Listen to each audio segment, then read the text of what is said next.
Fear. Oh, scary! Oh, shiver my timbers! The force that holds us back, keeping us safe, but often chaining us to stagnation. Hunger. Hungry could eat a horse. The drive that propels us forward, even when it means stepping into what we fear. What happens when we reach the end? What happens when we reach?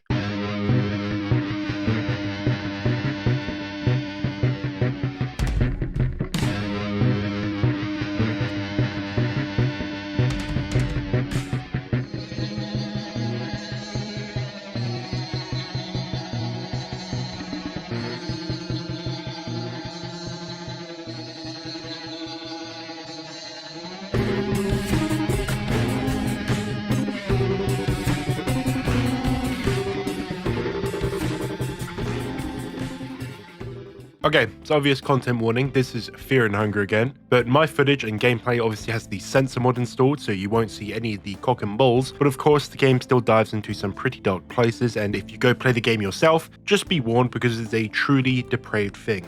Like always, if you enjoy, like, subscribe, comment, clown on me if you want when I get things wrong, because I'm not perfect, but most importantly, please just enjoy. First up, this game is dense, and I mean dense. Included within the game are 3 main endings, and of course a game over ending, and 8 selectable starting characters with 14 main cast characters, if you will, within the game. So fuck me, what have I got myself into? This means, of course, I will not be able to cover everything within this game. It is impossible unless you guys actually want me to disappear for 6 months. This video is not going to balloon to an unreasonable size because I just don't have the time or will to actually do that. There's an extreme amount of stuff in this game with secrets and different dialogue options and choices you can make. The fact that there's 8 characters and depending on which one you choose give you different events, I think says a lot. So even if you watch this entire video, there is still reason to play this game and I don't want to spoil everything for you. Enjoy the game yourself and find stuff that you think is interesting and come back and tell me about it because of course I haven't found everything in this game. This is my playthrough. I spent 30 hours playing this game and I don't want to be replaying the game over and over again to make this video because I already have 30 hours of footage to skim through, which is a lot. But enough yapping, let's just get into the game now. Like Fear and Hunger 1, we open on a character select screen and hey, instead of 4, there are 8 different characters, all with their own unique backstories and traits, and like Fear and Hunger 1, you have their whole like text-based narrative before the game, which give you upgrades and choices that you can make to improve the characters in a way that you see fit. Now, in Fear and Hunger 1, I did all 4 of them, because there's 4 of them. I'm not going to do all 8 of them. I'm just going to give a bit of backstory on the characters and give a good outline for them to get the general idea of their character. First up is Levi, a young soldier with a tragic past of having an abusive father who killed his mother and was sent to an orphanage where he was still abused by the people that ran it, the priests. Goddamn, we have just started. Despite Levi's young age, he was still recruited into the military, and he was a quick study with weaponry, and displayed high skill with them. However, the stress of what he saw within combat led him to a dark place, and to him mainly to fall back on something he relied on too much, substances, and mainly heroin. This gives a great insight into the current state of the world. We know that we're at war, and if you're recruiting children, you're very desperate, and there is only a few times when the world has been that desperate to get children involved. That was the 2 world wars that we had in our world, with many young men going to the front lines and giving their life for reasons they don't really understand. With Levi no longer being able to mentally and physically withstand the military he was a part of, he fled to the Eastern Union and returned to his place of birth, Breheville, under the influence of a certain trickster. Next is Marina, born into a family of dark priests. Yes, the same dark priests from Fear and Hunger 1, the worshippers of the old gods. Her father is Father Domek, the leader of the dark priesthood in Breheville. However, Marina isn't all she shows. With dark priests, their oldest male offspring are forced to join the priesthood in order to take over from their fathers when they eventually come to retire. So, Marina's mother, not wanting the same fate for her child, lied about Marina's birth sex and raised Marina as a girl, even concealing it from the father. So yes, Marina is a trans character, born male, raised female, and she is a female character. Pretty cool and actually a good story to link in with her transgender identity, and this is how you should do it, in my eyes. Now with Marina now having the freedom to choose where she wanted to go and what she wanted to do, she joined the Ministry of Darkness, which allowed her to deepen her mastery over the dark arts. While Marina's mother was not involved with anything akin to this and not even really involved in what she was doing, she was very proud of Marina and was just happy that she wasn't restricted and forced into the priesthood and eternal servitude to the old gods. But she received a letter from her father one day and it caused her to return home. She returned to Prehevil. Next is Dan. In my eyes, he is the most interesting character in the game. Born in the kingdom of Rondon, his origins are a bit mysterious, but in his younger years he was taken on a nomadic journey across Europa by his parents, who are devout followers of the goddess Sylvian, the goddess of love, lust and creation, and birth in this world, for those who are uninformed. And his parents partook in one of their rituals. If you guys played the first game, you know exactly what these rituals are. They involve the rabbit masks. During Dan's formative years, he was greatly neglected by his parents, and at the age of 13, his parents, consumed by their religion, never returned from one of their rituals, leaving him to fend for himself. And in front of him, two paths split, which would define his life. He either led a life of crime, thievery, many of those in his place would take, or seek actual employment and become someone in society that maybe could find a place there. And he found the household of Baron Eine von Dusch, I don't know if I got that right, where he would apprentice to become a butler, in which he would cultivate a more civilized way of living. During his time here, Dan became very close to one of the Baron's daughters, Elise. This would eventually blossom into romance and marriage, and his past link with Sylvian caught the eye of the Baron, so he offered him a trade. He learns all about Sylvian and her mystical healing powers, and he would teach Dan modern medical education. Dan's life was going good, too good for this world, so of course, in comes war. He was conscripted to fight in the war between the Eastern Union and the Bremen Kingdom, basically World War II. During his deployment, he of course got letters from his now wife, but they all of a sudden ceased when the Kingdom of Rondon pulled out of the war, which then meant he was able to return home. But that is not where he returned. He found the manor desolated and drenched in darkness, and in the basement, the worst sight he could imagine. His wife and father-in-law lay lifeless, becoming victims of an occult ritual for an ancient deity. Stricken with so much grief, Dan performed a ritual himself in an attempt to revive Elise, offering his eye, but the ritual did not do anything. Distraught from what happened, Dan started the quest for answers, which led him to Prehevil. Abella, born in the kingdom of Oldengarde, yes, that Oldengarde, the same one that Ragnvalder came from, Abella had what seems to be a fairly good childhood, having a loving family and her being a big sister to a couple of little ones. However, war never changes and she was conscripted to help in the war effort. But not on the front lines, no. She became an engineer and she became very good at what she did, not only mechanics but also electronics. As the war raged, much of her family was also grabbed by war and taken by it and forced to change their lives. And one day, Abella came across an individual shot in the abdomen, and inspecting this person, she discovered he was from the Kingdom of Rondon. With her being on the opposing side of the war, she found herself with two paths to take. Take the man in and claim the bounty on his head for turning in enemies of the state, or save the individual and nurse him back to health. But Abella wanted to make some serious change in the world. In order to save her family, she took the man to the Nameless Liberty Underground, a rebel group focused on thwarting the Kingdom of Bremen, and the group, seeing her skills, extended an invitation to her to join them, and she did that, becoming a key member in their operations, being the main engineer and weaponsmith. However, as the Bremen Empire kept growing in power and influence, NIL agents went on a mission only to disappear, and Abella, wanting to make change in the world, set out to find answers of what happened to these agents, with one clue: the NIL Bohemian Chief's crimson shoes, which led her to Prehevil. Osa, a yellow mage, and he knows a little bit more than most would, with him having intimate knowledge of what is actually happening within the game. His intro has you partake in a full text-based adventure, with him diving into a dungeon mirroring that of the first game, and he brought a certain somebody from this dungeon to where we are now. Not a lot is actually known about Osa's whole past, just that he is connected to the other big god of this world, Grogorath, the god of destruction and human sacrifice, with him being a yellow mage. Olivia, born in the Kingdom of Bremen, and she was born, let's say, fragile, which explains the wheelchair. Olivia is the only physically disabled character in the game, and it's a good way to make her stand out, as the game will show she has a lot more to do with this game's story. What about her origins? Well, due to her fragile build, she spent most of her time isolated from others and found solace in the escape of books and her passion of botany. But most importantly, her twin sister, Relia. During her school life, Olivia suffered multiple small strokes in a short period, which left her bedridden and in need of a wheelchair. With her parents being the religious types, Instead of seeking out a proper doctor, they went to a spiritual healer, and by the time that they eventually did take her to an actual doctor, it was too late. Her spine was permanently damaged, meaning she would never be able to walk again. Olivia, for the rest of her life up to the game spent, was pretty normal, going to university, doing pretty well, but one key thing: she never outclassed her sister in anything. She felt like she was a shadow to her sister. Despite this, the two remained very close. Even when Relia travelled all around the world, the two would stay in contact with letters, but she would eventually stop receiving them, and 6 months later, Olivia's parents received information that Relia was accused of treason against the Bremen Empire,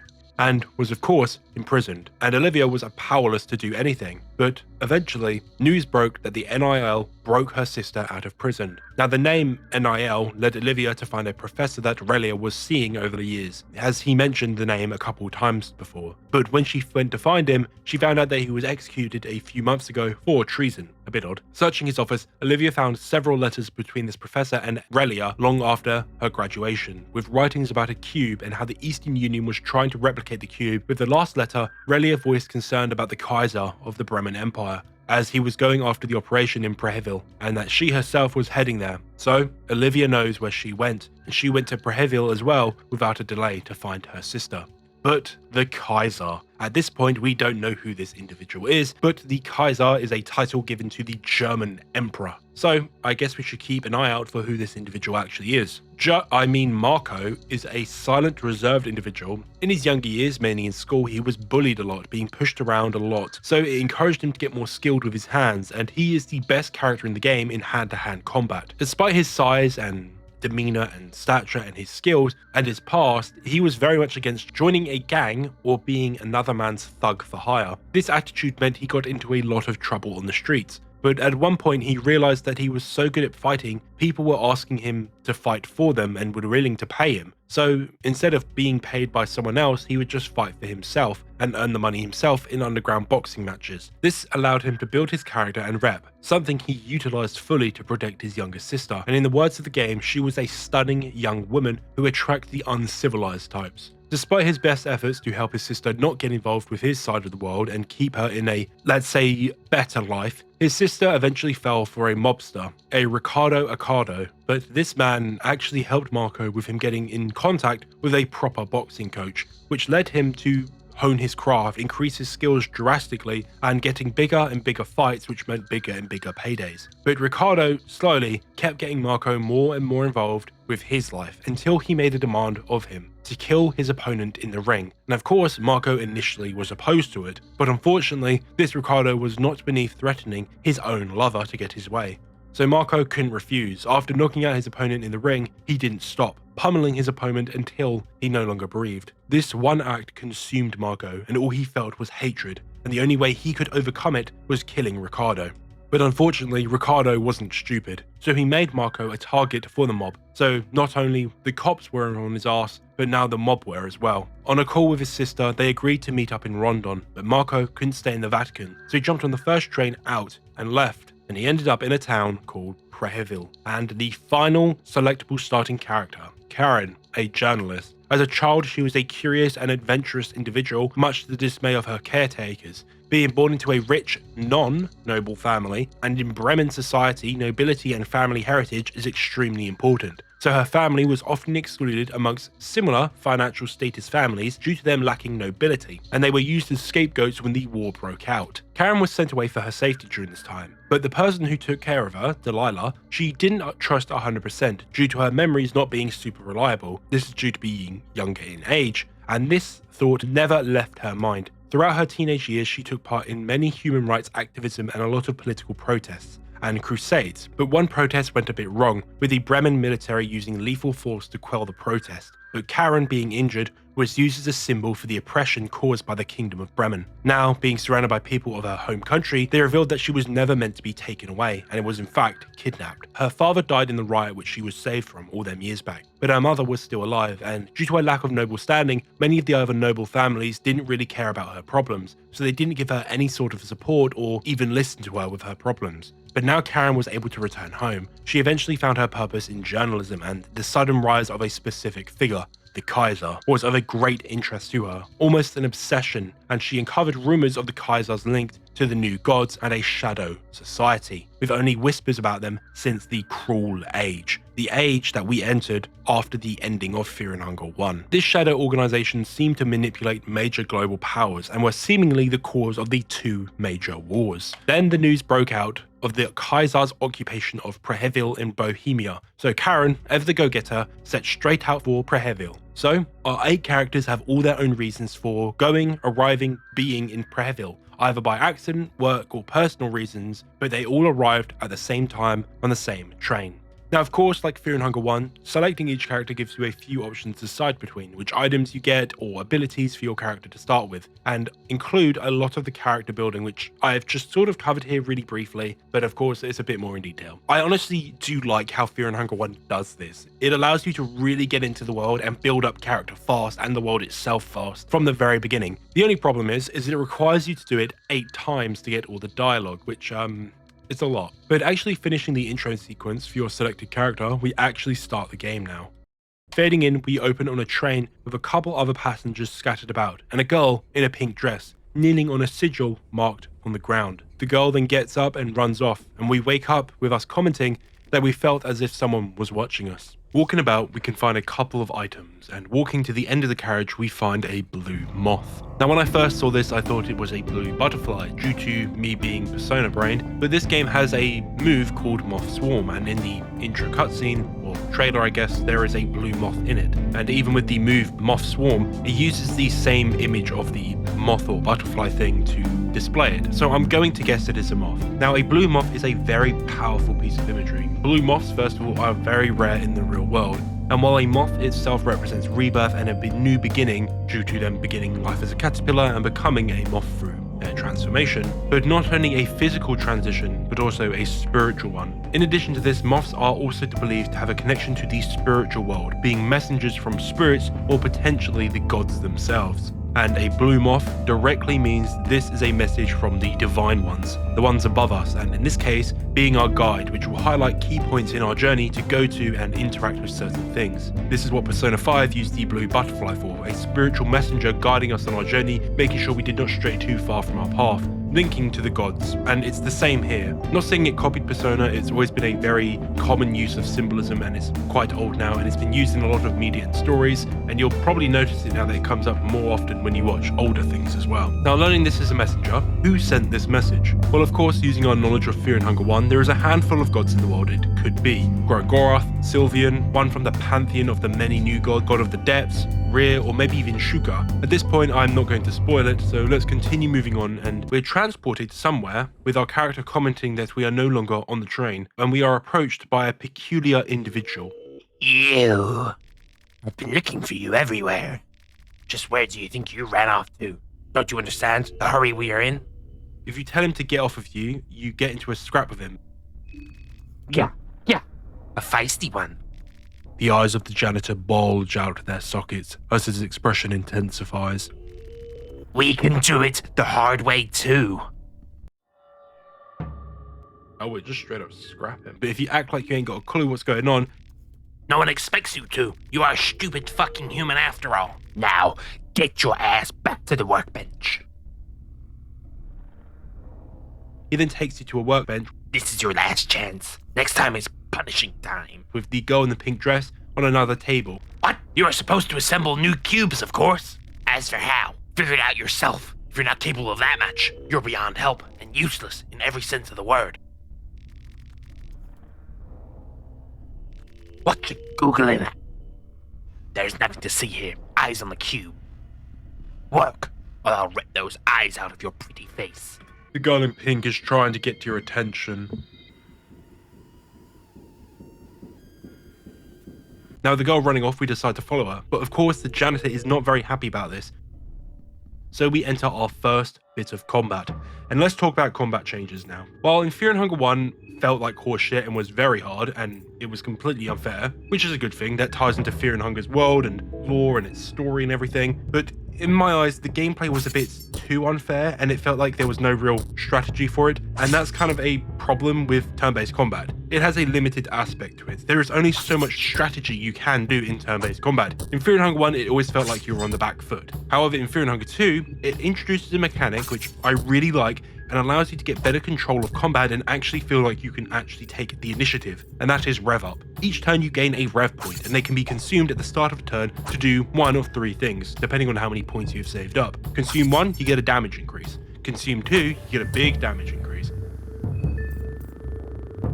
Or if you consume all three, which you can store, you can attack twice in one turn. This makes combat feel a lot more tactical in general, and a lot of abilities, especially the more powerful ones, also require a rev point to use, so it always feels like you've got to be very careful in considering what you use and when you use it, and what you should actually be using your rev up points on, and if you should save up the rev up points. This wouldn't be a good change in my eyes as well if they didn't change the way that combat is approached to you as the player, the attitude that you should take towards it. In Fear and Hunger 1, combat was greatly discouraged, with you not getting a lot out of it and mainly just losing something, either a limb, health, mind, whatever it is. You didn't gain enough to make the trade worth it. But in Fear and Hunger 2, combat does feel worthwhile, with upgrades kinda in a way requiring you to kill enemies and take their heads for soul shards, so you can get soul stones for the hexen. This is a very simple change in my eyes, and it turned the gameplay from something that I wasn't too fussed about and I really did not enjoy doing into something that honestly I love a lot, and it makes the game's combat feel so much more engaging because now I know I can get a slight reward out of it even if I do struggle a lot. It never feels like I fight an enemy and have to reload a save, it feels like I can actually play around the game a lot more. In addition to this, it actually makes learning what enemies do and how to fight them more engaging, because you know that you'll get a reward out of it once you learn how to beat them consistently, and then you'll have a good consistent flow of soul shards. And this isn't the only big gameplay change that was made for Fear and Hunger 2. Outside of combat, you can now sprint whenever you want. I know that's crazy, but it means avoiding enemies feels a lot more easier than it was in the first game, as you can now outrun them more easily. And for the biggest change in the game is the limitation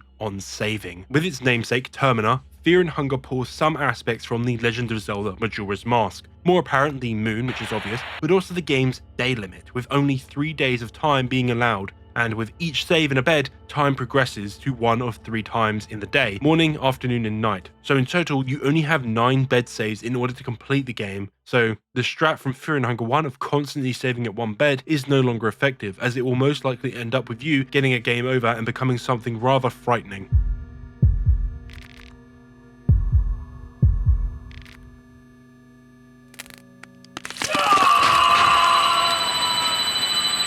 A bit more on that later as we get more into the story. Let's get back to it. Now, beating the janitor, we now follow the path ahead to find the girl in the pink, eventually finding a door with only darkness beyond it, and we are transported to the Hall of the New Gods. Your head hurts. You feel like you're losing your mind. Context for those unfamiliar with the first game, the new gods are mortal men and women ascended to godhood, while powerful are nowhere near the power of the true gods or the old gods, those born as gods like Grogorath and Sylvian. The Hall of the Gods is where a lot of the new gods go who lose their place in the world, or their influence over the world has faded from the mortal consciousness. They are no longer really living, they just sort of exist now. A sad fate for men and women who had very lofty ambitions. And we can see a couple of familiar faces from the first game. Nilvan the Endless One, Francois the Dominating One, Valtel the Enlightened One, and Shambhala the Tormented One. If you want the TLDR on what new gods are, they are basically people with very big ambitions to change the world in some way and hunt down the throne of Ascension in Mahabharata, the city of the gods. But the power they gain is nothing compared to that of the old gods, and they themselves are but pawns to the old gods, and they are used in the old gods' vision of the world. While the last game was very much about the new gods, this game focuses much more on an older god, one much more powerful, and we will see the sheer influence that these old gods can have on the world. Now, having a migraine, we now enter a brand new scene and meet the big player in this game, the trickster god of the moon, and also his servant.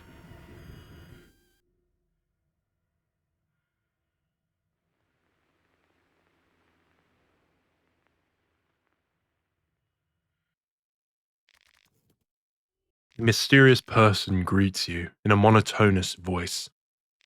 Got you pulled out from that nasty place. You were going deep into that rabbit hole. Now you were safe under the beautiful green hue of the moon. Welcome to the Moon Tower.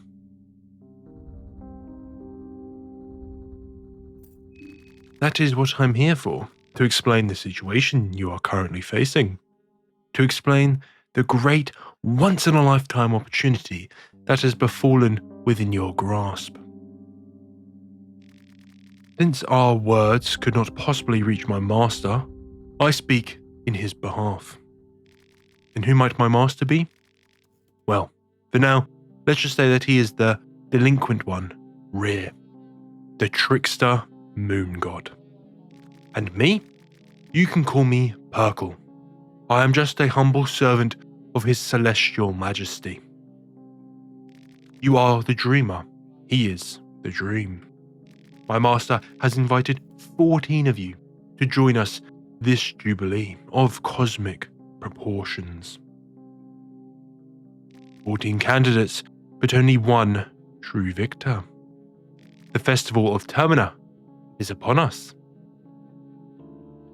It is a festival to give you, the humans, a peek to grandeur and a chance to reach for illustrious heights.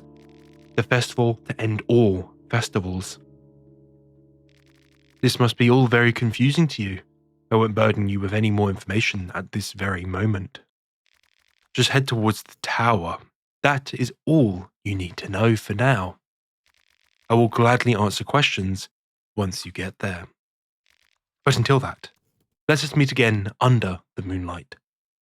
Yep, what a beauty, and the green hue, oh boy. This is such a throwaway piece of dialogue, and if you were playing Fear and Hunger 2 first, you'll have no clue what they're on about. But for anyone that played the first game and knows the lore of Fear and Hunger, the green hue is very much associated with the old gods, and it is said that all old gods emerged from the green hue. It is something incomprehensible by the mortal man, but this one line instantly should tell us that this is an old god, and only one god in this world is associated with the moon, and that is Rhea. And him being a trickster god akin to Loki, he obviously has a game to play that he wants us to join him with. So the Festival of Termina, an event with 14 guests, but only one can reach its prize. What is its prize? Well, a peek at grandeur, potentially the meaning of everything. I don't want that. In Fear and Hunger 1, Grogorath can give you that, and this happens. Your sanity declines at an alarming rate. You are grasping for breath desperately as the shock and horror shuts down your bodily functions one by one. You feel the terror run wild inside you. Despite being hardened by the horrors of the dungeon, nothing you've witnessed so far could have readied you for this primal feeling. You cannot operate in any way. Your body has to shut down, as this is the only escape it can come up with when facing this older being. Your life runs past your eyes in a heartbeat. The biggest regret you have was ever setting foot in these dungeons. You now realize the whole experience was predetermined since the very first second you laid eyes on this ancient fortress.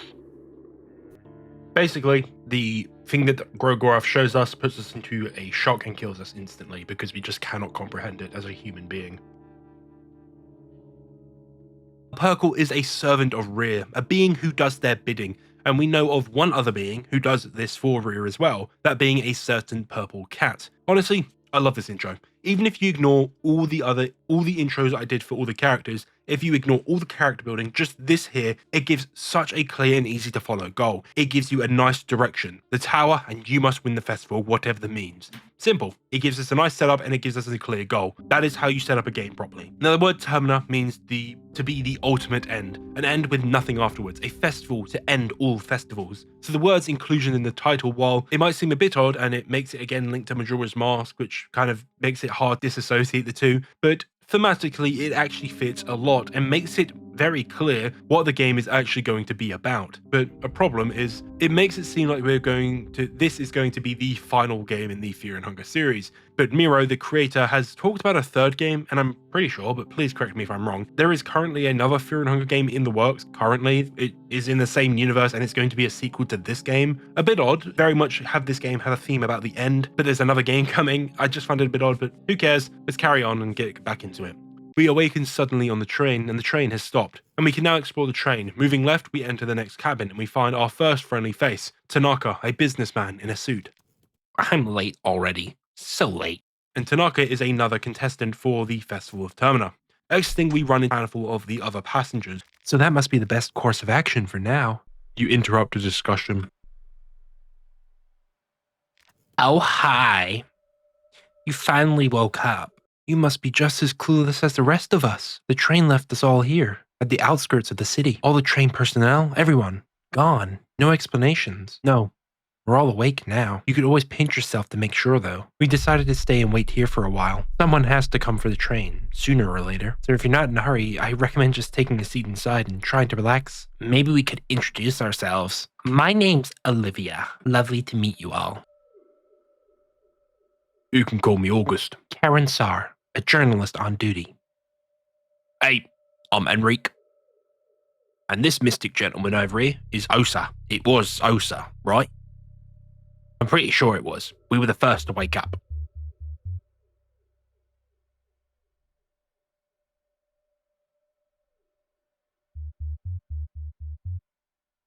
You already mentioned a nightmare? You saw a lifelike nightmare before waking up, right? Every one of us saw the same dream. The moon, the girl in the pink dress, the festival of Termina. It all felt too real to pass off as just a dream. Not this talk again. We should have asked that army pig, that Bremen pig. He was in way too much of a hurry to leave. I bet he knew something. This smells like a sadistic army experiment. Sounds exactly something the Bremen army would be part of. They had similar hallucinogens experimented on war prisoners. Now that the war is over, they have to get their guinea pigs elsewhere. I wish I had your capacity and feist, but I really have a hard time believing every conspiracy theory floating around. I'm a journalist. I've covered wars, you know. I don't need some flaky, eye-patched foreigner telling me what's possible and what's not. You haven't seen what I've seen during these past few years. I've covered wars too, you know. All men and women for the past decade or two have covered wars. What's your point again? I've seen my fair share of hallucinogens. As a doctor, I can tell you from my first-hand experience that there are no known chemicals that create visions that vivid, especially visions that are identical with this many people. I can feel the tension rising between these two people. I take it that we're done here. As much as I'd like it, I don't have time to play happy campers with you people. I have a job to do. Which way is the city?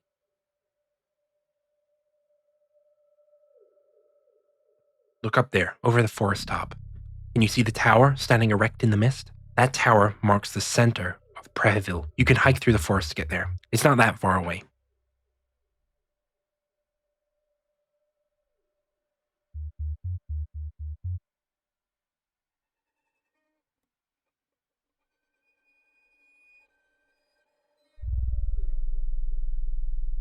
Alright then. If I see anyone, I'll let them know you guys are waiting here. Have fun finding a scoop from that sleepy town. You know where to find us if anything comes up. Wait here, I guess. I'm not in a hurry. Day 1. Monologue with the moon.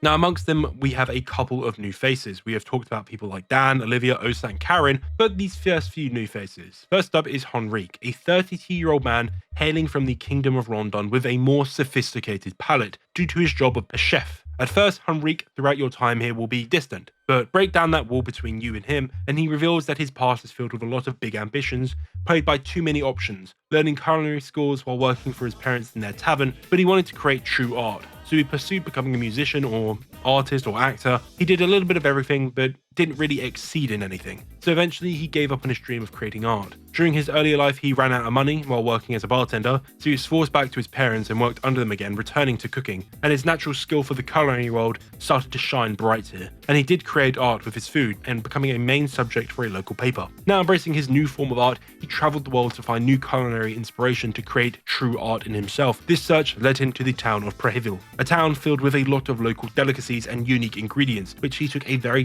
particular interest in. He is also a womanizer, with him making remarks about a woman's behind and flirting with her, the actions of an uncivilized man. And another man, August, a man hailing from the kingdom of Oldengard, and he shares a striking resemblance to a certain angry redhead from the previous game. Now, August here does not tell us a lot, but throughout your journey, speaking to him, he will show he knows much more and a lot more about the general lore of this world, and he's seemingly understanding the reason that we are here and who is at play here. And later on, he will reveal that he is very much linked to the previous game. Now, a quick point, we know Lagard killed the people of Oldengard, which is why Ragnvalda hunted him down in the first place. So if everyone except Ragnvalda dies, that means anyone who is from Oldgard is related to Ragnvalda in some way, which would include Abella. A fun little bit of world building to show that the characters of the previous games did move on from the previous events of them games themselves. Well, most of them, that is. Well, after meeting the first group, we find ourselves by what is basically the safe house of this game, the train, with a save point being located in here. And with this introduction, the game now completely opens up to you. Fear and Hunger 2 is very open-ended. You can go wherever you want right from the beginning, as long as you can make your way through there and deal with the enemies. But like Dark Souls, enemies of differing difficulties are placed to encourage you on a certain path to progress forward. So for the playthrough you're watching, I was following a guide mainly to make sure that I was sort of hitting the main points, to allow me to achieve all 3 endings in one playthrough, which I'll talk about a bit later when we talk endings. But that means this guide did not include me going to every single place and playing the game in probably a normal way, which is exploring every area until you kind of come to a dead end and need to explore a new area. I was very much focused on my target of getting towards the end and specifically making sure that I could achieve all 3 endings in the playthrough. But Fear and Hunger does what I call tell you fuck all and tell you its story in connected but non-necessary events, basically what Dark Souls does. You can play this entire game and not get a single clue on what the fuck is actually happening, or you can play through it in one and learn a lot, but you'll never learn anything in a single playthrough, and I really do love when games do this. However, I may love playing them, but making videos on them is a pain in the fucking arse. To truly get every single piece of dialogue and get the full picture of this game, you probably need to spend around 100 hours in the game, and that's probably about 3 playthroughs. So I will just cover my playthrough, and of course I won't cover everything in the game, but I'll try to hit the main points that I want to hit in my eyes and what I think are key points for the game in your understanding of it. And of course I'll be talking about things which I didn't see directly in my playthrough, but I'll be pulling from things like the Wikipedia and other sources as well, just to make it a bit more coherent, because it's very not coherent, this playthrough, I'll be honest, because you don't really understand what's going on. So I guess let's start our journey, leading us to the old town. Walking to the center, we find a sacrificial altar, but we are not alone. The villagers don't seem to like us at all, and being here they will try to engage us in combat, and a big boss villager with a pig mask. This is very much inspired by Resident Evil 4. The village is plagued by some sort of illness, and there is one big one which acts like a kind of boss in the area that we need to avoid. But what has plagued these villagers and what went wrong? Well, going to another part of the old town, closer to the river, we find a bunch of villagers labelled Moonscorched. In the afternoon, Dan is located here and will give us more information of what Moonscorching is, but let's break it down ourselves. Moonscorch, also known as moonlight cancer, is a condition that afflicts on the people in Fear and Hunger, akin to what happened in the first game, meaning all the monsters that we fight in the coming days are all people just like the first game. But why? Well, the affliction is a form of punishment handed out to those who refuse to participate in the Festival of Termina for not killing the other contestants fast enough. It will become very apparent that this is not the first Termina festival. There has been 2 before this, one on the village initially, and then the second one on the military, which we'll come to later, and the third one is us 14 people. Those plagued by this are often driven homicidally insane, and they will attack anyone whom they see as an outsider, but they will maintain their previous connections to others, which explains why the villagers will not attack each other and only us. So what happens if we take too long? Well, we fall victim to this as well, and become moonscorched, and results in us getting the morning of the 4th day. But the other contestants can also fall to the effects of moonscorching earlier in the game if we fail to act to save them by ensuring that we get them on the train. However, there is a problem with this. If you want to get either ending B or C, you need to kill all the contestants. So for my playthrough, I had to kill every person, much to my dismay. Exploring the town more, we eventually come to an old house, or as the game calls it, a derelict house. And beyond that, the mayor's house. Our next stop in our journey, with a couple of interesting events taking place here. First up, if we sleep in the mayor's bed as either Abella or Marco, we meet another contestant, Caligura. Turn around, bitch. I got a use for you. Fuck? Just slow the fuck down. Ah yes, sexual assault. We could definitely not get through Fear and Hunger without it. A mobster with the nickname Count Dragul, with a rep big enough to be identified by Karen, and he is one of the few contestants who, like us, is willing to attack people first. However, in my playthrough, he didn't last that long, and in the second event involves Henrique. For Ulmi's sake! You startled me. Don't go sneaking up on me like that, kid. Now, if you'd excuse me, I can smell rosemary and garlic. I'm starving. He's got a crazed expression on his face. You notice his eyes gazing right through you. I can smell it, definitely. You can't fool me. Oh, sorry about that. I don't know what got into me. First I was just lost in my thoughts, but next those thoughts consumed me. There's something wrong about this place. I came here to find something to eat. Not just for me, of course. Food for the people at the train. I figured that could be my way of helping everyone in this situation. You saw all the food at the dinner table. This used to be the mayor's manor. He must have stashed all the food somewhere. Help me find the food storage and we'll be out of here. Well, after that and finding the food, I now headed to the old house, retrieved a bone saw. So now I could do the next fun part about this game, cutting people's heads off to get upgrade materials. And man, I killed so many people. And after doing my best impression of Leon Kennedy and wiping out a small village of European countrymen, we take the heads to a sacrificial altar and we meet the Tainted One, another new god akin to the four we met in Fear and Hunger 1. And she gives us one soulstone shard for one head. Unbearable existence, the suffering, the agony. We play the secret song that echoes from within, the sound that is like razors through flesh. Can you hear it? Yes, you can hear my voice after all. You, who came with the offering, ask and thou shalt receive. I really do like the presence of other new gods, because it really does help to expand the worlds outwards a lot more, and it avoids one of the biggest problems a lot of sequels in any franchise has, and that's stepping out of the shadow of the previous entry. So making sure that all the new gods we meet are new gods helps to distinguish the game a lot compared to if we still had these same 4 new gods returned from the last game. Now heading to sleep, we now meet Perkle again, and this is when we can do our upgrading, limiting us another way, with us needing to ensure we are happy with what we did in a certain time before we move forward in time, to allow us to actually upgrade our character a bit. I love this. This entire concept of the game's saving mechanic is something which can be detrimental and the wrong choice at times. While the last game tried to do this with a coin flip, I don't think it really did that. It didn't create the same debate in your head on whether saving was worthwhile. But in this game, you really do have to think about when you're saving with them being so limited. It means saving after each fight is not a viable tactic like you could do in the first game, meaning you got to learn the game's mechanics a lot more and best how to fight to finish the game. Well, after awakening, I now kill the priest from the mayor's house and then book it to the sewers to encounter the neighbors. People distorted into anteater looking fellas. Oh wait, they're just slurpers from Silent Hill. Okay. I thought their design was something cool relating to the World War II setting, about selling out your neighbors for your own gain, with them not having eyes or ears, oblivious to what's happening around them, and the long anteater tongues symbolizing them reaching deep and far as possible to get what they want, sticking their tongues into holes no matter how disgusting. It's kind of like what some people did to certain groups of people in World War II, sell them out for their own gain, no matter how disgusting it is. Nah, it's a Silent Hill reference. Moving deeper into the sewers, we can find an exit, leading us to central Preville, the main area of the game. Preville is the capital city of Bohemia, a city which flourished during the Cruel Age, with most citizens worshipping Ulmir, with the town being ruled by the mayor, but he is actually controlled by the city clergy. Preville is very much inspired by Prague visually, but it is very much its own thing, and not a copy of the real-life city.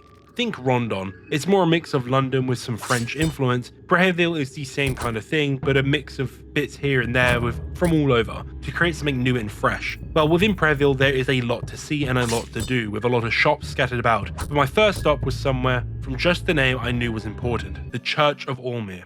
And here we meet 2 more characters. Father Domic, Marina's father, and another one of the contestants. Please wait. Please wait. Father Domic, you are Father Domic. Are you not? Your daughter. That's why I'm here. Marina, because of her. I'm here because of Marina. What are you muttering about? Speak. I'm here because of Marina.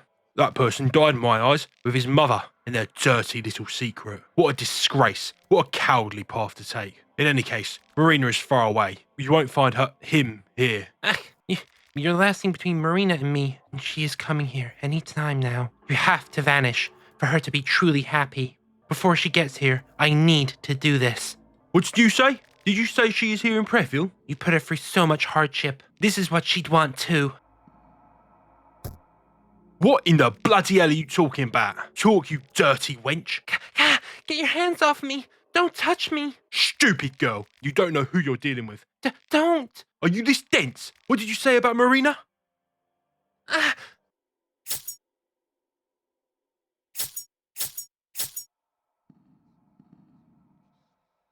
You dirty whore of Babylon. He seems to still be alive, just barely. Marina, is that you? Stupid girl. Why did you come back? You know better. I sent you the letter. That was supposed to be the end. You had no ties to this place anymore. Stupid girl. Looks like he passed away. Search in the church, you'll find some knickknacks, and eventually you'll come to a confessional. Entering it, you can confess your sins. An overwhelming aura fills the air as you sit down to the confessional. The claustrophobic little box creates an atmosphere of condemnation and spite. Is that so? So tell me, what are the most vile and despicable acts you have performed, so that Olmir may absolve your sins, of course? I see. Killing is never a light matter. Tell me, was it a murder or a killing? Did you plan the act? Is that so? Given the circumstances, it is not outside the boundaries of what is possible. Did you know the person you killed? So, you must only imagine the damage you've caused. This person surely had a family and relatives somewhere. They must be mourning now. Well then, do you feel this killing was justified? Self-defense or not, you're in a confessional telling me about this event, so surely you don't feel it being a justified slaughter. How did you feel afterwards, after the slaughter? I feel horny. Oh, excuse my nervous laughter. But that is just horribly messed up. This is the kind of dirt I wanted to hear when I signed up for this. But good man, that is just wrong. No, that was never part of the deal. Olmir might not judge you, but I surely can, and will. Olmir most likely judges you too, in this case. Well, let's move on. Did your actions have consequences? Oh my, mysterious are the ways of Olmir. Now, it is another question whether this reward will always remind you of this occurrence or not. Now, the important question is, are you going to continue on this path of massacre, or is it just a single occurrence? Yes, it is good to not make empty promises. Sounds like you have resolved your inner conflict by yourself. To absolve your sins, do a ritual sacrifice or two and you should be good. And try to get good sleep, eat your vitamins, and love your neighbour. That is all. But once finishing enacting it, it isn't a priest who is in there, but it was Osa the entire time, and he makes it seem like it was all a joke. It was a joke. I made a joke. My apologies. I'm not a priest of Olmir, in reality. This was just too good of an opportunity to pass.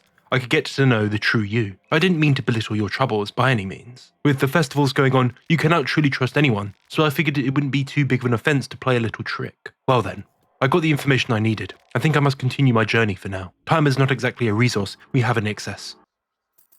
I didn't realize it was this big of an insult. And this is where I started my killing rampage of the other contestants to obtain their souls. So we knock one off the list, one down, 12 more to go. Heading back to the sewers, and we engage with a little water puzzle to make some more progress and find some more things to kill to get more heads. After obtaining all the heads I want, I now headed back to the old house to get more soul shards and then heading to bed to upgrade. We wake up invigorated to kill some more contestants, starting with Karen, and now we head back to the sewers and the water puzzle to now head down the path we opened up earlier, and we head down into a moist and must. Descending the snake eater arse ladder, we follow a rat deeper and deeper into this cave until we find another blue moth. And like I said earlier, this is our guide, so I followed it on the opposite path of the rat, taking us deeper into the cave, and all we can hear distant howling being heard. Diving in deeper, something large approaches, and Moonless is here, and we have a bit of a scrap with Moonless. For those who don't know, Moonless was a companion you could recruit in the first game, and the leading theory is she partnered with Ragnvalda, but once we defeat her, August steps in. Hold it, I'll take over. Easy go, easy. You did good. These ones are not the enemy, they're friends.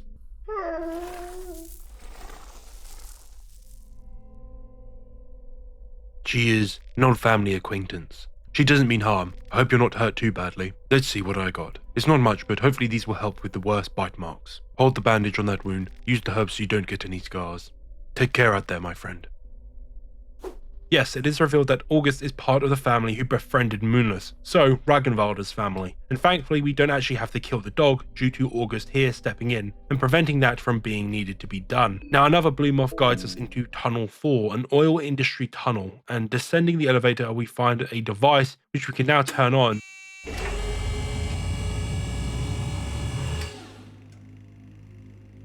And Tanaka looking at the wall. It's really troublesome what has come of our train trip, especially when you have a big meeting scheduled at the city. Good afternoon. It's Kida Tanaka. Good to meet your acquaintance. Then I'll swallow you all. I don't know just what you're trying to pull, but know that I'm prepared to answer violence with violence. Well, that isn't Tanaka, so let's kill her. Well, now we head back to the sewers and kill Levi's doppelganger for their head. And we now go meet a top-tier character, Dr. Keffer. Hey, keep your dirty paws off my plants. What's your name, lass? Fuck you, Marina. Now the introductions are out of the way, what do you want, stranger? He may just be a vendor, but I love him. And how he greets us is the kind of character I would love to actually voice. Just a stupid, not important character, but says some dumbass things. We're done here. Thank you very much. For nothing. But back to the task at hand. Heading to our next key location, the school, and it's filled with monsters, which I shot to death. So why are we here? Well, searching the school, you'll eventually find the basement, which tells us a bit of a darker tale about the school, with the children receiving what seems to be fairly harsh punishments. Because fuck me, they took everything off this brother, including his skin. What did he do? But exploring more, you'll find the headmaster, the priest, Father Hugo, and I shot him to death as well.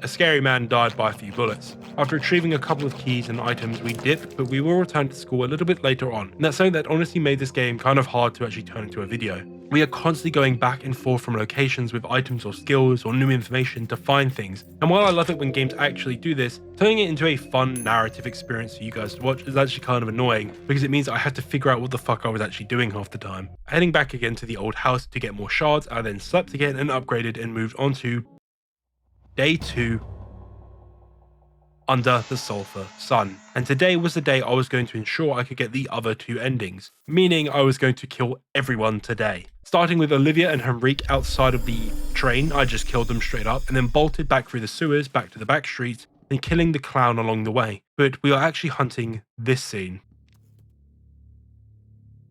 You're a real mess, boy. You know that, right? I'm just doing the world a favor by getting rid of you. Heck, I'm even doing you a favor here. It's like giving a mercy shot to a wounded mutt. Any final words? Just leave me be. I don't want to fight you. Ooh, you don't want to fight, huh? The situation seems to be escalating, and now we have to choose if we want to interrupt him or do nothing, and I chose to interrupt the situation, to save Levi, just for now, but mainly to kill Caligula right now. You! Watch it where you stick your nose, or you might end up regretting it. Get ready to die, you fucking piece of shit. Well, let's kill Caligula real quick and get his soul. With Levi running off, we then run into Auguste, who saves us from an enemy so we can kill him. Wait, what? Okay then, heading back to the school, we can now kill Levi, and we now enter another dimension created by Rear, a strange dimension that reminds me of the trenches of World War I, but we are here for an item, an effigy. After collecting the effigy, we bolt out again and we make our way to the apartments. Why? Well, Dan's here, so let's quickly solve this puzzle and kill him real quick. And now we enter another dimension created by Rear as well, and in here we grab another effigy. We now head up the staircase in Preheville and run into a certain contestant we haven't met yet. Pav. Pav is an interesting character who can die in a multitude of ways. He's an individual whose home was destroyed during the First Great War by the Kaiser, and he vowed revenge on this man, as to ensure that no one else had to experience what he did. So what was his plan? Well, he joined the Kaiser's army, of course, in order to get close to him, and then kill the Kaiser himself. He did rise up the ranks, but his plan wasn't complete yet, and the Kaiser to him was still very much a mystery. But one thing was clear to him: the Kaiser was obsessed with Preheville, and in hopes of finding him and finally killing him, he followed him there, which explains why he is even here in the first place. Now, if you head to the tower first, you can see him engage the Kaiser, which ends like this. Kaiser! Do you know why this bullet has your name written on it? You're one of my officials, Pavel Yudin. You were recruited from Veronia during the First Great War. That must mean I'm responsible for demolishing the village you were born in, and your family and relatives. I sincerely hope this is not an act of vengeance. That would mean you've wasted all your life in spite, waiting for this opportunity. It's not wasted if I get my revenge here. Hell, I'd do this even if it just meant that no one else had to go through the same. And don't even try to give me any of that "it's for the greater good" bullshit. You're stepping on people without regret, just to pursue your own endeavors. I do not do anything for the greater good. The greater scheme of things is a trap humanity has fallen for too many times. What I've done is a necessary step for the mankind. I said I don't want that bullshit.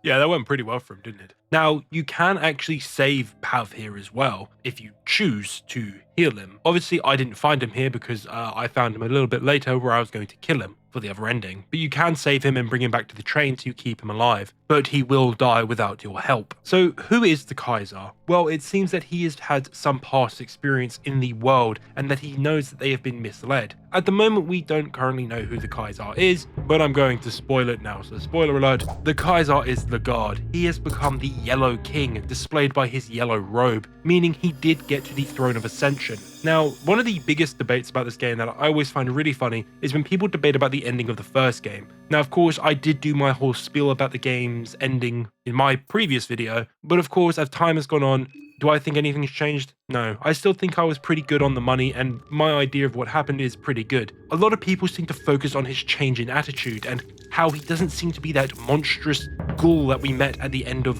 Darce's S ending in Fear and Hunger 1. The main point is we don't understand what Darce means by he has become a true monster. What could that mean? Well, we know the guard was never against killing hundreds of people to get his way. He's always been down for it. He did it in the first game and is the reason Ragnvalda went into the dungeons in the first place. So, in my eyes, I don't think Darce is calling him a monster for what he did, but because she saw his true nature. The guard, being resurrected, now saw himself as a god and he no longer needed to impress the mortal man. But, as I said in the previous video, I don't think that he really understood what his role was in the world. He was meant to be a man that ruled with the people, he was not meant to rule over them. He was meant to get people's pitchforks on his side, not against him, and he has done that in this game, and it shows by his limited power now. His power does seem to have waned since the first game, after probably becoming a new god, but he doesn't seem to be as powerful as the other new gods, potentially indicating that his power is slowly waning, which could indicate why he's trying to make actual change now for mankind. He knows that his time is limited, so he's going to use it to make a difference. And now we head back to the stairs and we run into a familiar face.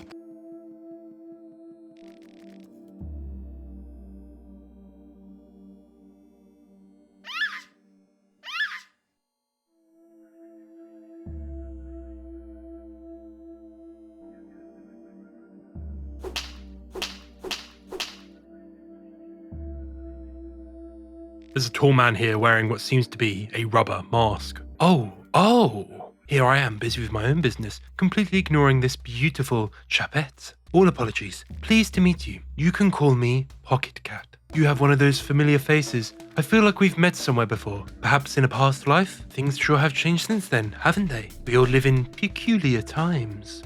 The world has gone through true darkness. The world has been at a standstill, in a deep rest. People stocked up on toilet paper and hid in their homes with their loved ones. They were waiting for that glimpse of light just because they knew that even the darkness has a breaking point. Say, old sport, what do you think follows such intense darkness? Yes, change is the only thing inevitable. From personal experience, I'd say a true darkness is followed by chaos. The mind, or the common consciousness, we all share strives for something new. When one is truly done with the darkness, one strives for new with such vigor that growing pains are inevitable. But there lies the danger. You see, chaos can ragdoll us into any one direction. The direction is not always towards the light. Sometimes one can find themselves lost in a limbo that is chaos. When you enter the limbo from a dark place, there is a big chance that you contaminate the chaos with your darkness and just create a new pitch black place, maybe even darker than the one before. I guess I'm just rambling here, letting my mind wander and my mouth slander, as they say. You know me. When I get excited, I can go on and on and on. I didn't mean to take your time. From what I understand, you've got your hands full with the festival already, so I'll get straight to the point. Not only a wandering gentleman, but I'm also a head salesman of sorts, with deep pockets. What is a head salesman, you ask? Well, it is exactly what it sounds like. I'm willing to part from my valuable collection if the price is right. And the price is a severed heads of those participating in the festival. Macabre, I know, but you get used to it. God knows I did. This is what I have to offer. It is quite a nice collection, even if I say so myself.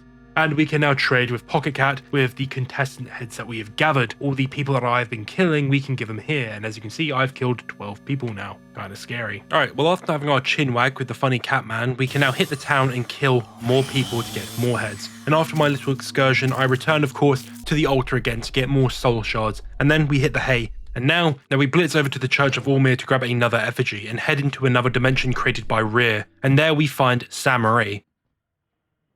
Marina, you came. I knew you'd come for me. Sorry, don't know you. Kaka, What do you mean? Why are you playing this role? Can you see this world? Look around. Look at the boarded walls. Look at the darkness that hangs above. It's a world created just for us. This world won't judge us. We can be one. You just have to see what it has to offer. We can craft our own world. It can just be how you like. We can't waste this opportunity. It's not a coincidence that we both ended up in Prayville. This is destiny.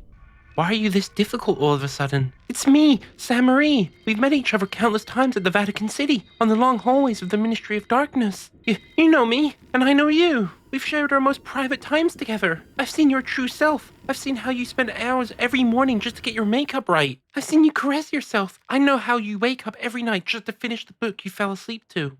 All those gazes we shared, I know you hate your father. I know you want him dead. I killed him. I know. That's why I crafted all this for you. But I killed him for you. I didn't want him to taint our new world. He became one with the only thing he loved, this church. He never cared for you in the slightest. Do you understand now? What? I don't get this.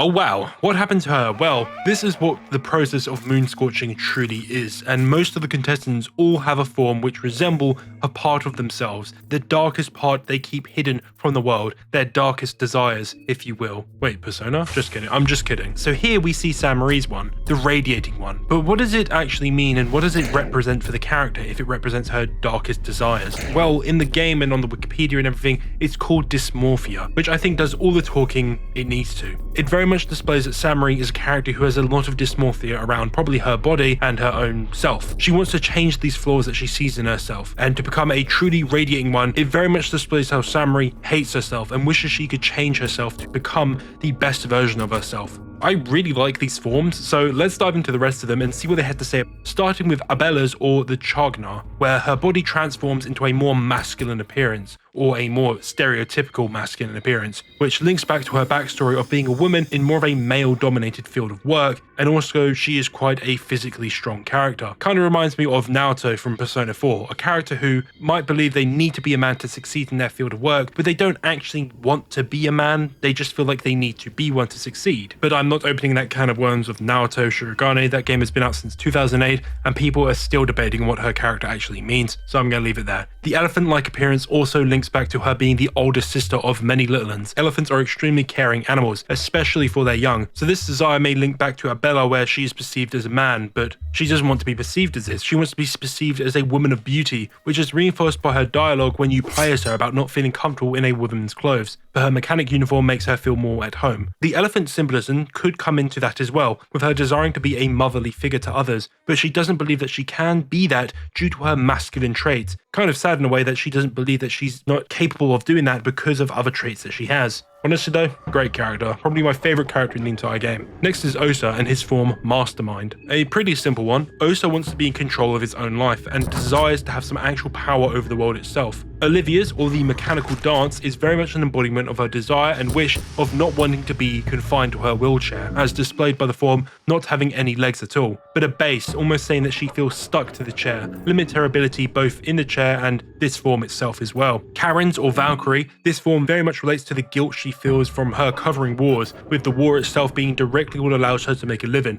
which explains the form's vulture-like appearance, peeking at the reins of the dead to create a future for herself. Marco, or the Giant, well, if not clear by Marco's backstory, he is a man plagued with too much strength, and he is scared about the damage he could potentially cause by his own strength, and the form not being anything akin to a human shows what Marco perceives himself as. He perceives himself as an uncontrollable monster who all he knows how to do is to deal pain, and that's it. Levi, or the Weeping Scope. This form is very much a form all from his PTSD, and his belief that he himself is nothing but a weapon, all stem from his time in the war. His face being obscured by the weapon reinforces the belief that, in his head, he believes that nothing matters about him, it's just that he himself is a weapon that can be used by others. Marina, or the Cocoon, is very much tied to her being a trans character. A cocoon obviously resembles rebirth and links to someone who transitions, being reborn in a sense, but it also has a second meaning, with her father being the one leashing her, controlling her, showing how she doesn't want to be controlled by those who are above her in life, like her parents, and she just wants to be accepted for who she is, and not be controlled into a life others believes that she needs to be in. Henrique, or the Gentleman. This is the most unique form in the entire game, with Henrique maintaining some of his sanity and takes the position of mayor in the town. While trying to be a gentleman, his true nature slips out from time to time, displaying his vulgar nature and, let's say, less civilized aspects. He even kidnaps Marina if you're not playing as her, which God knows what he was going to do with her. Funnily enough, I completely forgot about a character while making this video. I completely forgot to cover Tanaka's form, or Judgment. Tanaka is a character who is wholly focused around his job. As soon as we meet him, he's talking about being late for a meeting, and Judgment is his idea of a perfect employee. He has a cage-like structure around his neck that keeps his chin up, so he always is eyes on the prize. He's always working and looking forward. He has a whip, which is a self-harming whip, one that you hit yourself with to make sure that you stay on task, and to punish you if you don't is to keep you disciplined. It's definitely an interesting appearance and does show that Tanaka does understand that his obsession with his work is a bad thing for him, and that he is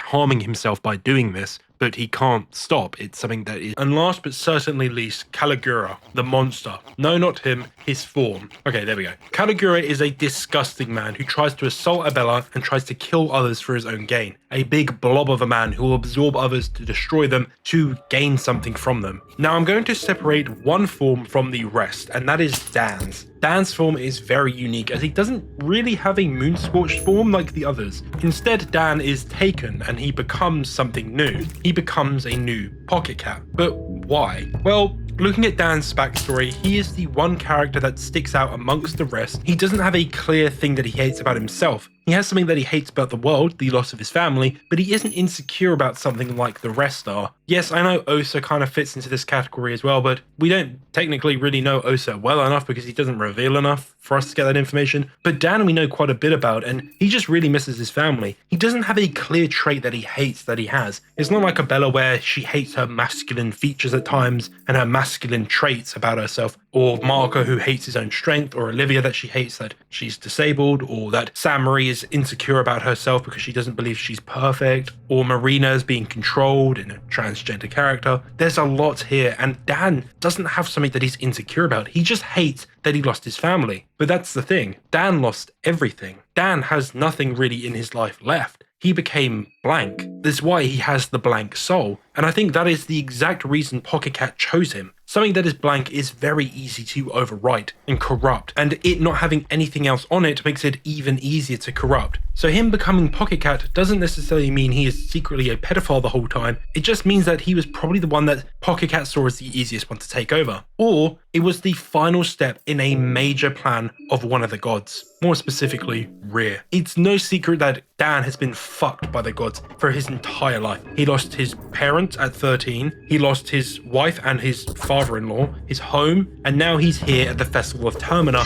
probably going to die or be turned into something worse. It's very clear that the gods have always been meddling in his life and making it as hard as possible for him. So him in the end being messed around by one of the gods, and more specifically the god of the moon's cat, is very fitting end for him, and in my opinion is why he's the best character in my eyes, because he has a beautiful story and a tragic one at that I genuinely love a lot. But enough of that. After killing Sam Marie, we grab the final effigy, and we can now open a pathway with some difficulty, and we head to the altar of the one god, and we meet a certain furry fellow. You see multiple eyes glowing in the darkness above.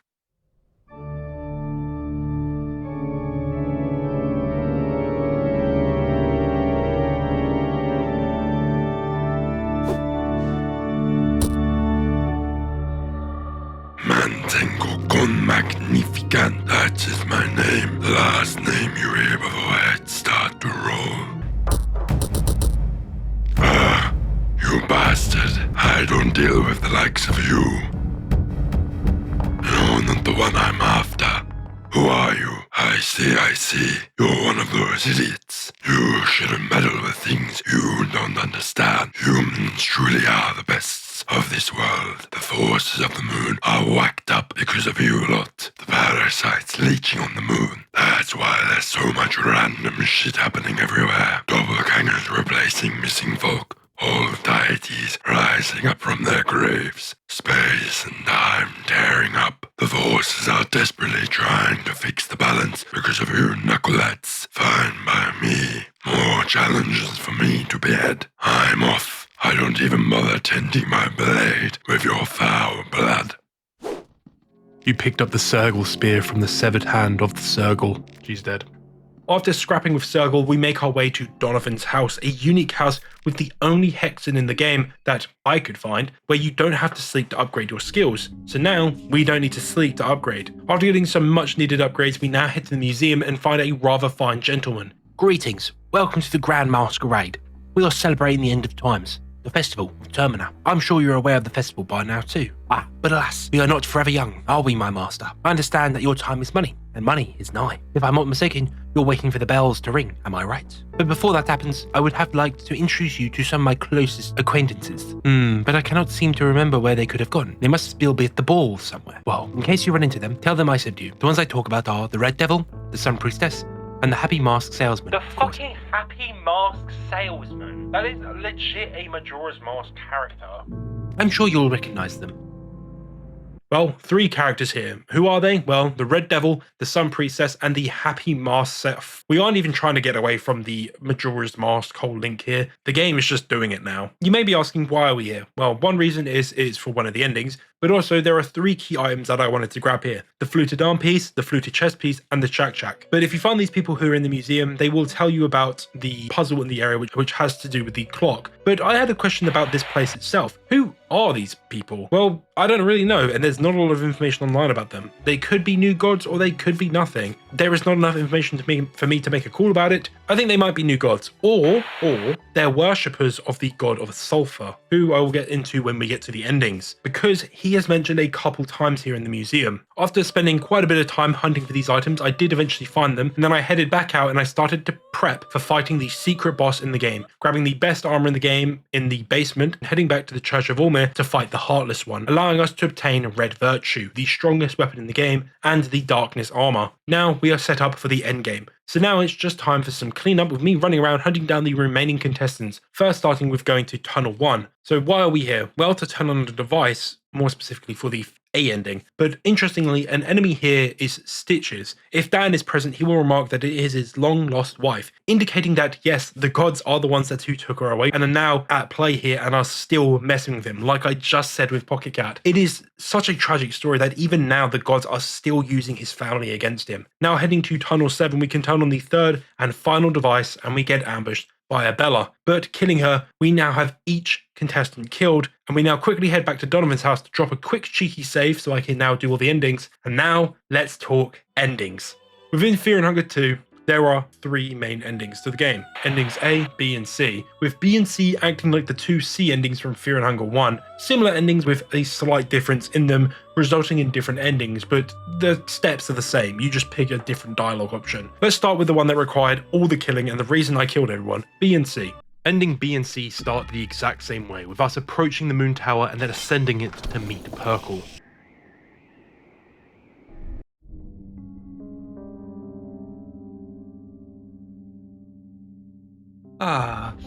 You are finally here. Congratulations of the highest degree.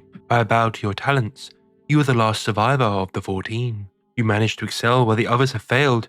It truly is a remarkable feat, a Herculean task even. You are the champion of Termina, the festival to end all festivals. Yes, as promised, you're entitled to the grand prize. You're not sure if Perkle is talking about prize or price here. A peak to grandeur, and a chance to reach for the illustrious heights. I think explanations are finally in order. The moon god Rear is gone. I apologize for such an unpoetic manner of speech, but what you seek in the sky is just a barren stone floating slowly in the space. The festival of Termina is Rear's doing. That much is true, yes. But those powers are but faint traces left of his existence. Rear, much like the other older gods, left this world a long time ago. You might still be able to harness some of their powers, but like the festival, it is just a faint voice from the past that grants you those gifts. Maybe that is evidence of their true strength. That even in their absence, and in some cases, death, their powers still linger in this world. But without the consciousness behind these powers, their traces are nothing more than any other force of nature. That force is not there to help you, to harm you, or to be worshipped by you. It just exists. That leads me to you. Humans, the common people desperately putting their faith on these obsolete powers, they are ultimately alone in this world. There is no one looking after you. If you were to return to that world, no one looking after you, but plenty of forces ready to exploit you down to the bone. The world where you came from, where you were driven, where they want you and when they want you. You are just another pawn in their greater scheme of things. Just another fool led by the so-called new gods, who are nothing more than dirty little sinners, just like yourself. The only difference being that they devoured their way to the top of the pyramid before anyone else had the chance. What do you call the starvation and poverty the world has faced? Horrible occurrences in history that were inevitable bumps on the path of progress. What would you call the last two great wars where hundreds of thousands, no, millions perished? They are but a part of the greater scheme. The sinners just pulling their strings from the grand hall they reside in to further establish their position. That is vile, if you ask me. I trust such power to no man. Do you? Maybe what they say about absolute power really is the absolute truth. Maybe order and peace truly are just a distant utopia. That is why we have chosen chaos. What you have gone through since your destined arrival on that fatal day, it would seem that you are no stranger to chaos. One could even argue you revel in it wherever possible. My master certainly is pleased of what he has seen, a peak to grandeur and a chance to reach for the illustrious heights. They are gifts only offered to a select few, those who possess the right traits. If you want to continue on this path of chaos as the champion of Termina, you are given the privilege to join us as equals. So, what do you say?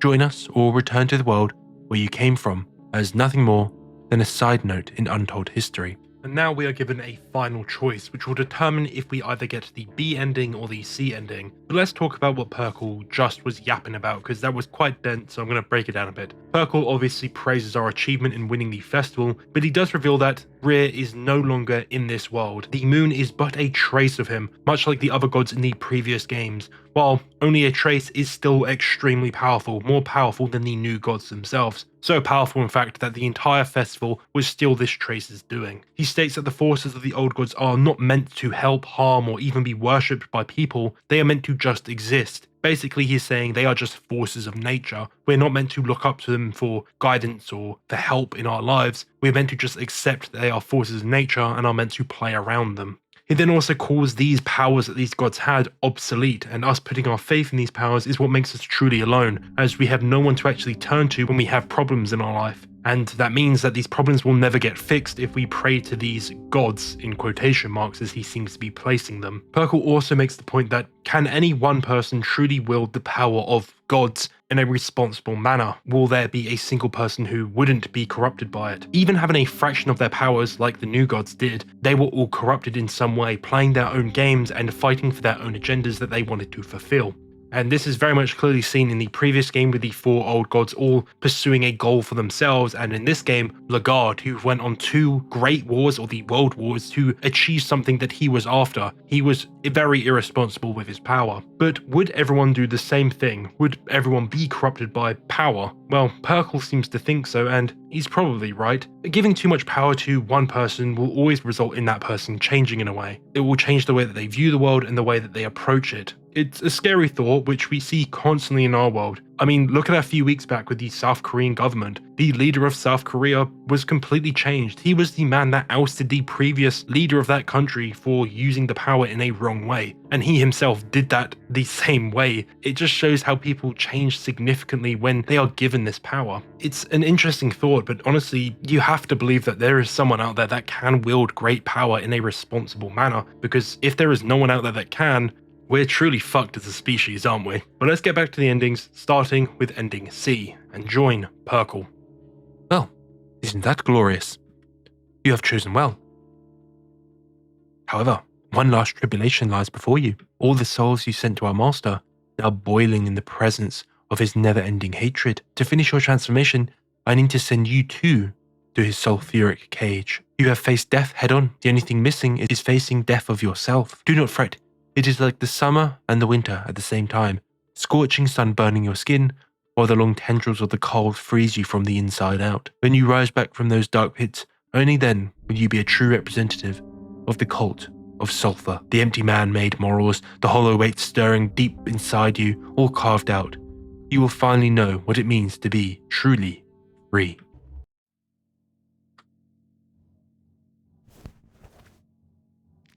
So as equals we face, I can't wait to tear you to shreds. Do not die too soon or the ritual will go to waste.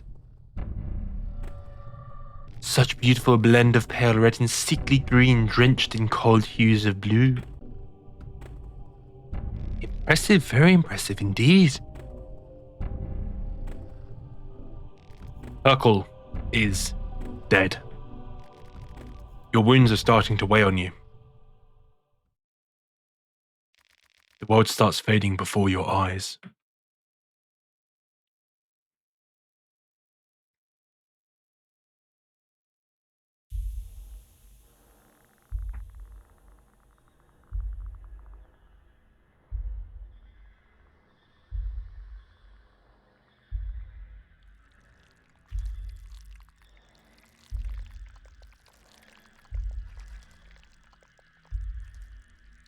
Ending C, the Sulfur God. We get cast down into the sulfur pits and our soul is given to the god of sulfur by Perkle. Perkle is very clearly feeding the god of sulfur for something, with all the festivals being just that. He is getting souls to feed to the god, be it for his eventual return in the next game, which he will be the main antagonist, or out of pure greed. We don't know. We don't actually learn a lot about the Sulfur God, as this is actually his first appearance. The God of Sulfur never appeared in the first game, and the only reason I mentioned him in the first video was because I found him very interesting when I was reading the Wikipedias. He is very interesting in this game, and I find him fascinating, but we don't get a lot on him, and I really do hope Fear and Hunger 3 actually dives into this type of character a lot more, because I think he has a lot more to say about the state of the world and where it is going. If Allmir represents all good and, you know, the beauty of faith and basically Jesus, the Sulfur God is the Antichrist, pure evil incarnate, and what we know, Allmir's dead, and the God of Sulfur is definitely the one that can do some damage to the world now. But what about, even after being played around by the gods, we accept a thing from an old god, just showing how stupid we are, and what is useful from us, our soul, is taken from us, and the rest is discarded and left in these sulfur pits. The worst possible ending that we can possibly achieve. A truly depressing ending in my eyes. So let's see what happens if we go against this ascended god and we go against Perkle's deal and fight for our...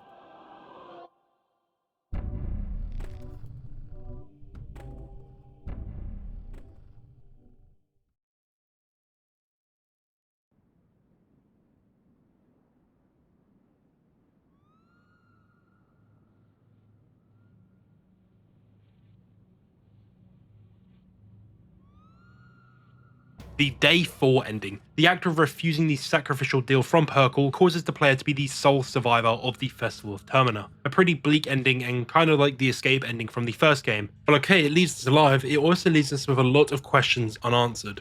While ending C is the worst ending in my eyes for everyone involved, ending B is the most unsatisfying. It doesn't feel like a lot is really achieved in it. It just feels very miserable. While I don't think it's a bad ending, and I think it does sort of link back into the game's central theme in my eyes about individuality and what makes people flawed, it does show that our character is a flawed person, but is willing to fight to live. But it's also funny that Perkle doesn't seem to understand our actions. I know I didn't read out all the dialogue because, man, this video is getting long, but Perkle does seem to not comprehend why we would go against this deal, why we would go through all the efforts to just reject the deal in the end, reject the grand prize as he calls it.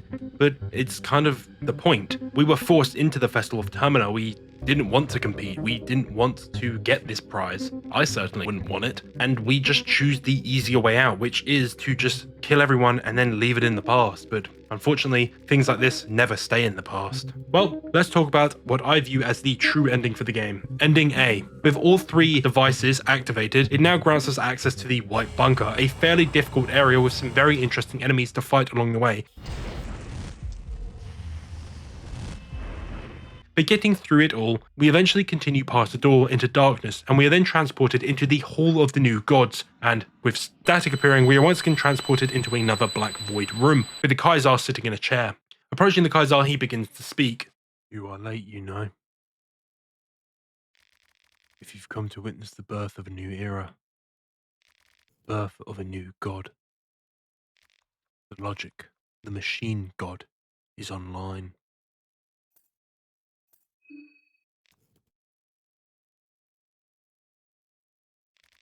Since the dawn of man, we have strived for a power that would rival the very gods we worshipped. There has always been kings and sultans who pursued that strength to no ends. Even I fell into that trap.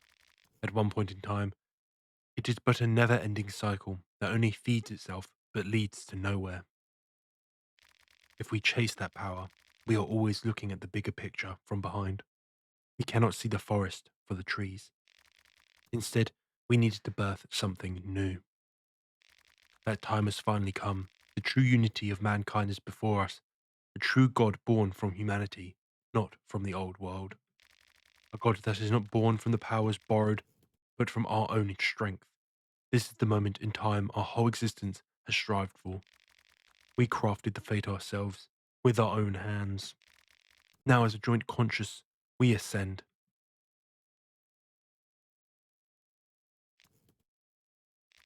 The breath of the machine god is still frail, however.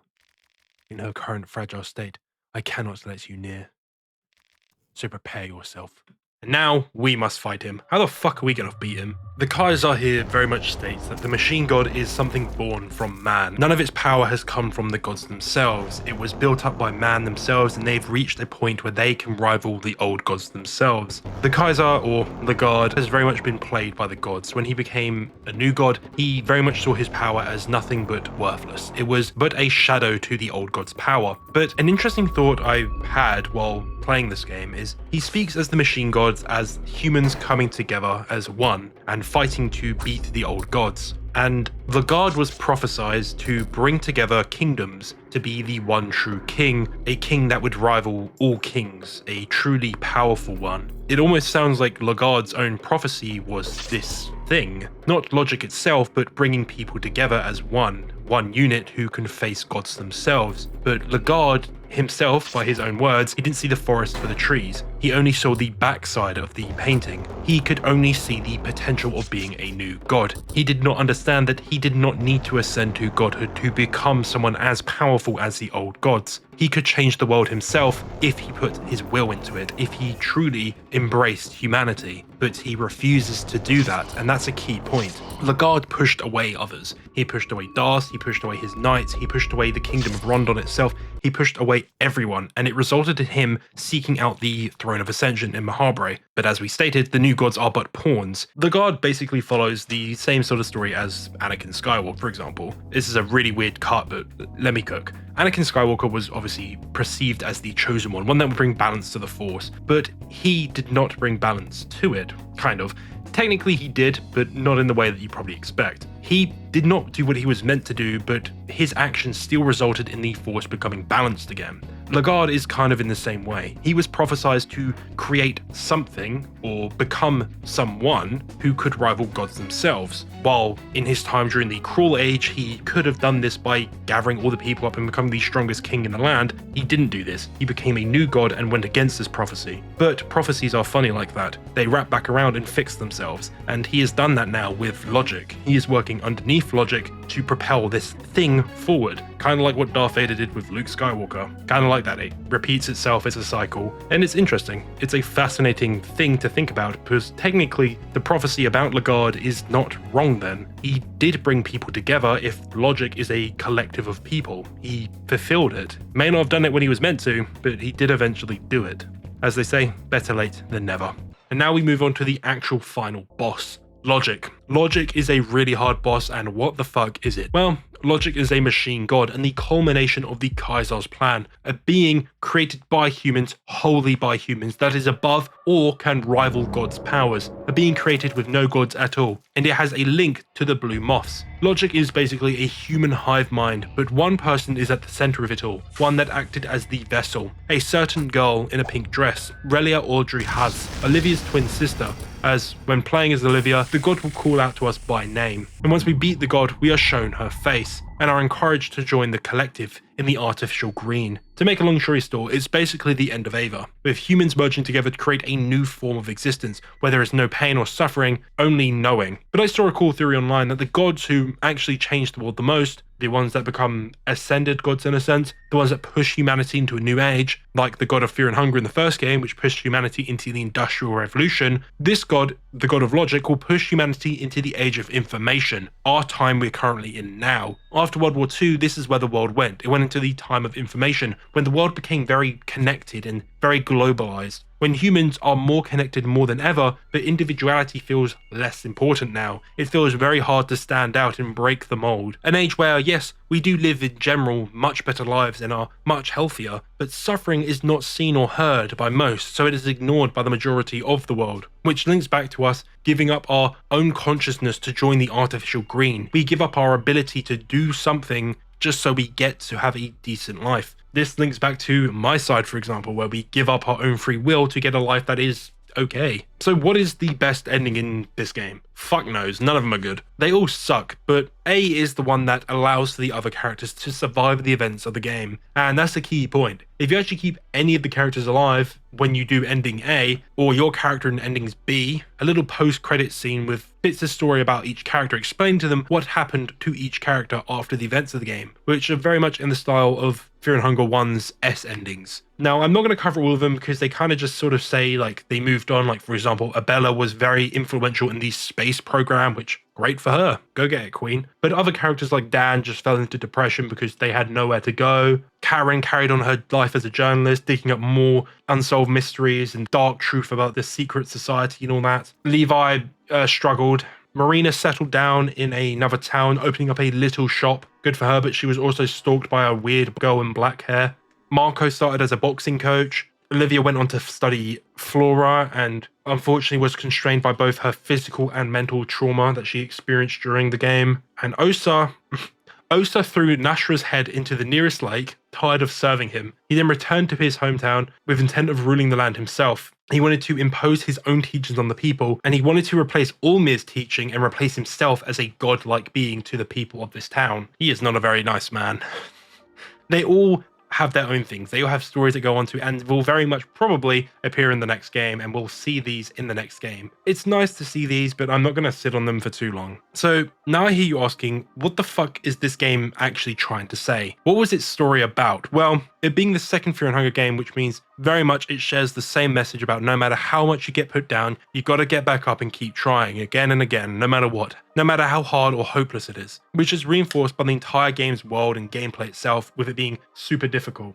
But it being a sequel, in my eyes, means it needs to portray another strong message and portray it well for it to be a good sequel in my eyes. And does it portray a good message that we can pull something from? Well, I do. I think it does. Throughout this entire video, a certain theme in my eyes that I feel like I've kept bringing up keeps coming up. It's what makes people different, what haunts them, what they want to hide from others, what makes them individuals, what makes them unique. The Moonscorched forms themselves are, when I realized this, these people's ugliest traits, things that they hate about themselves, things they wish they could just get rid of, scrub off their slate and put something new there. But either they can't, or very much struggle to do so. But are they bad traits? Is it bad to have so much power physically, or the power within media to change the perception of the world? The strength to not only protect the ones you love, but also nurture them. The will to keep going, no matter how dark it gets. Each of the characters have a trait they view as ugly, in a way, but I view it as what makes them human. It distinguishes them as human. The only reason it's viewed as a negative is because others force them to use it or view it as a negative trait. So what do we take from this?